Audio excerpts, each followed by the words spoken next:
రైతు రుణమాఫీ పూర్తిగా చేయలేదని బీఆర్ఎస్ తప్పుడు ప్రచారం చేస్తోందన్న మంత్రి తుమ్మల నాగేశ్వరరావు కామెంట్స్ కి మాజీ మంత్రి జగదీష్ రెడ్డి కౌంటర్ ఇచ్చారు. మీరు 40 లక్షలు 42 లక్షల లెక్కలు చూపించారు. 31,000 కోట్లు ఇంకా ఇస్తామని చెప్పారు. 18,000 ఇచ్చారు అని చెప్పి వాళ్ళకి ఎన్నిసార్లు చెప్పినా వాళ్ళకి ఎక్కట్లేదు. తప్పకుండా 2,50,000 ఉన్నటువంటి కుటుంబం 50,000 బ్యాంకులో పే చేస్తే 2 లక్షలు మీ అకౌంట్లోకి వస్తాయి. ఈ రోజు నుంచి ఆ కార్యక్రమాన్ని మొదలు పెడుతున్నాం.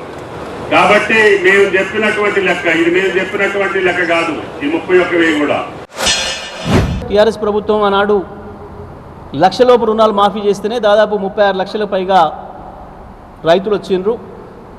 17,500 కోట్ల రూపాయలు ఆ రోజు అవసరం పడినాయి. 2 లక్షల రూపాయల వరకు అని అన్నప్పుడు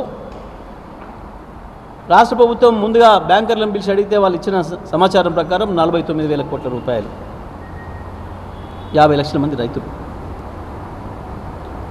కానీ దాని తర్వాత 39,000 కోట్లకు తెచ్చి 36,000 కోట్లని చెప్పి చివరికి 31,000 కోట్లు శాంక్షన్ చేస్తున్నాము అని చెప్పి క్యాబినెట్లోనే స్వయంగా చెప్పి క్యాబినెట్లో తీర్మానం చేసి బడ్జెట్ పెట్టే నాటికి 26,000 కోట్లకు చేసి ఇవాళ తుస్సుమనిపించి మీరు ఇచ్చింది 17,000 కోట్లు.